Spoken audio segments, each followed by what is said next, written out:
Good morning, Wittenberg engineers. Welcome to Ion Engineering. Today is Friday, December 14th. Today will be a high of 59 degrees and sunny. It's Electrical Engineering Month at AJ Wittenberg. We are hosting a quiz about light bulbs. Teachers, get your pencil and paper ready for the quiz. On today's show, Spotlight Engineering will be taking a look at the light bulb. Also, we'll be sharing interesting information on today in history and more about greenhouses. Let's start our day with the Pledge of Allegiance. Abigail and Ann, will you lead us in the pledge? Yes, Cindy and Jeff, engineers, salute, pledge.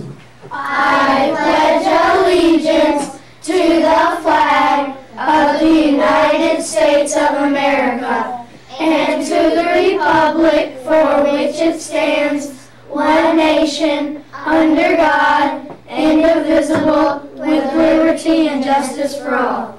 Engineers, you may be seated. Back to the studio. Thanks, Ann and Abigail. Engineers, it is now time for the moment of silence.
Jed, do you smell that wonderful aroma? I wonder what's cooking in the cafe. Do you know? No, Sydney, but Sina and Julia do. Sina and Julia, what's for lunch? For Friday, December 14th, AJ's Cafe is cooking up pizza, Vegetable cuajada, lettuce and tomato, vegetation station, ham and bean soup. peas, choice of fruit, milk. It's yummy in your tummy. Back to the studio. Thanks, Sina and Julia. Today in the Poets Corner is Elliot and Owen. We are saluting Emily Dixon. Let's see what's in store for us today.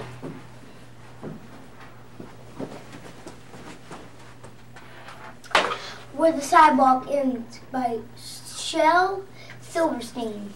There is a place where the sidewalk ends and before the street begins.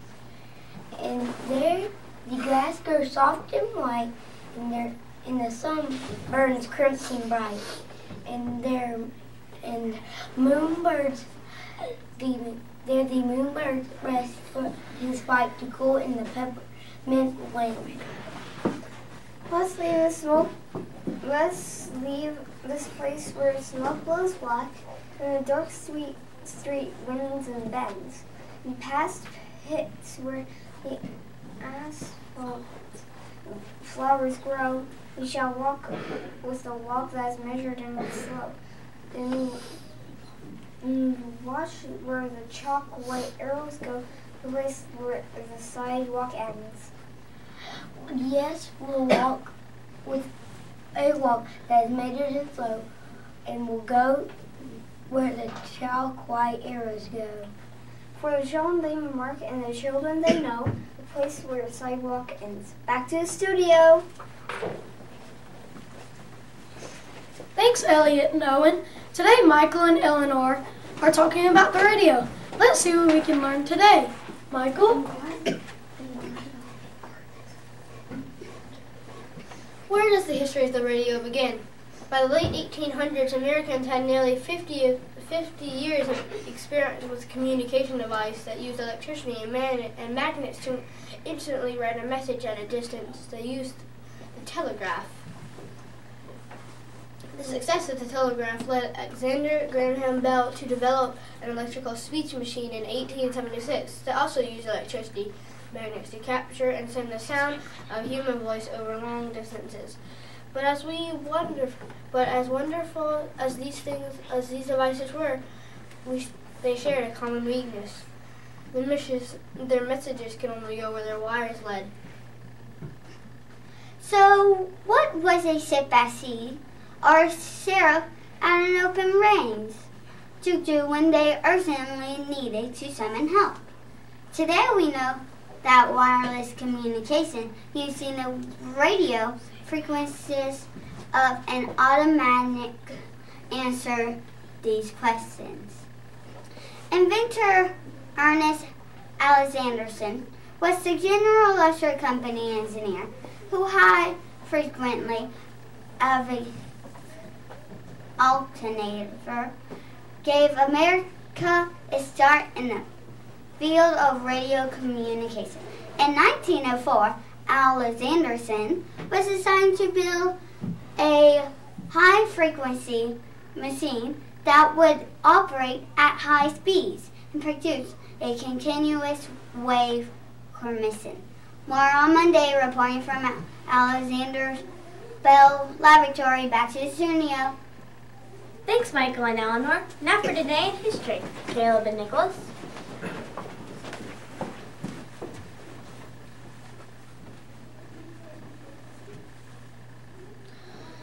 Today in 1911, Norway, Ronald Amundsen becomes the first explorer to reach the South Pole, beating his British rival Robert Falcon Scott. On this day in 2001, Italy's Leaning Tower of Pisa,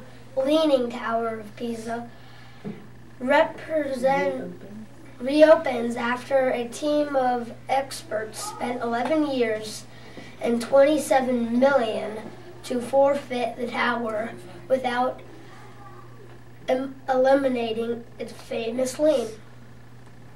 Today in 1773, in Boston Harbor, a group of Massachusetts colonists, disguised as Mohawk Indians, boarded 3 British tea ships and dumped 342 chests of tea in the harbor.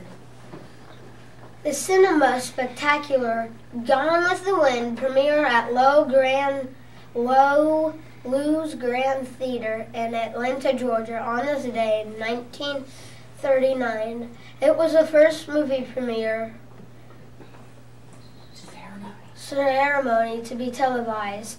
The governor of Georgia proclaimed the day a state holiday, and the commissioner of the event and the holiday celebrations continued for 3 days. More on Monday. Back to the studio. Thanks, Caleb and Nicholas. Now to Saren and Ethan. They're talking about greenhouses. Saren?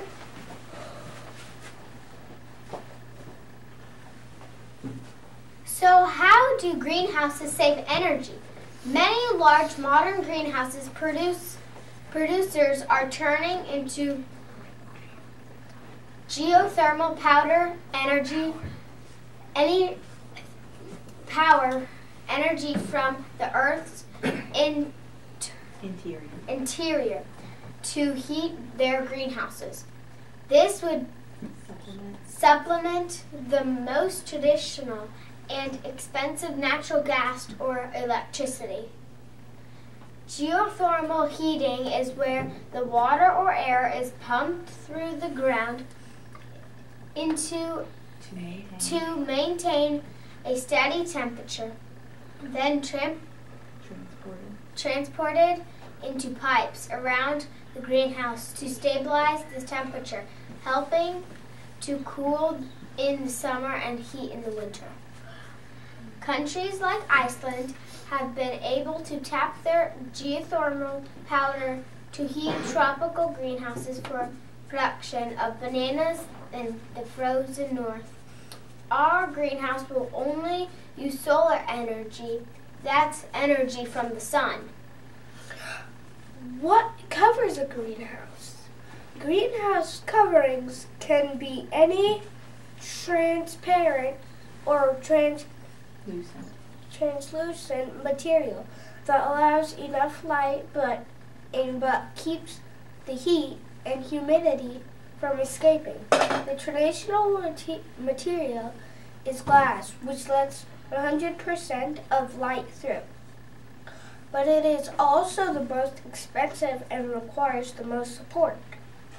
Most greenhouses use a plastic or fiberglass material. Plastic sheets are popular covering because it is the cheapest to install, but it is the most flimsy and needs to be replaced entirely. Every few years, more about greenhouses on Monday. Back to the studio. Thanks, Aaron and Ethan. Today we have a special guest, Mr. Quentin. Good morning, A.J. Wittenberg. My name is Quentin Tompkins, or as I'm more affectionately known in the Freeman Frogs class, Miles's dad. I work next door at the Kroc Center, and I work for the Salvation Army. Many of you may have seen the Salvation Army out and about every year around Christmas time with a red kettle standing beside them. They're ringing a bell out in front of Walmart, out in front of Sam's Club, or other stores that your parents may go out and actually shop in. This year, and as we did last year, we will host a red kettle out in front of A.J. Wittenberg. Now, what do we need you to do with that kettle? We need you to get your parents, your grandparents, or whoever you live with to give you all the change that they can and all the money that they can, so you can bring it to school next week, Monday, Tuesday, or Wednesday, and drop it in that red kettle. Once you drop it in that red kettle, what do we do with that money at the Salvation Army? There's tens of thousands of people that are out there every night that are sleeping on the streets, that are hungry, that can't buy food for their family so they can cook dinner. There's so many folks that are addicted to drugs. But the Salvation Army helps these people day in and day out. Tens of thousands of people a year that we help with these needs and so many other needs across the country. But this money will stay here in Greenville and help the folks in our community that are homeless, that are hungry, that are addicted to drugs and need other assistance. So remember, on Monday, Tuesday, and Wednesday of next week, have your parents send change to school with you, or any other type money to school with you on Monday, Tuesday, Wednesday. Drop it in the kettle, and we'll be sure to make sure that we put it to good use. We here at the Salvation Army, we like to say that we're doing the most good with all the resources that we have. So bring your money in Monday, Tuesday, Wednesday. Drop it in the kettle during car line during drop-off time. Thank you. Thanks, Mr. Quinn. Engineers, it's time to sign off. Don't forget to keep in gear. G, give your best every day. E, exercise smart problem solving. A, act responsibly. R, respect yourself and others. I'm Sydney. And I'm Jeb, signing off. Have a great day.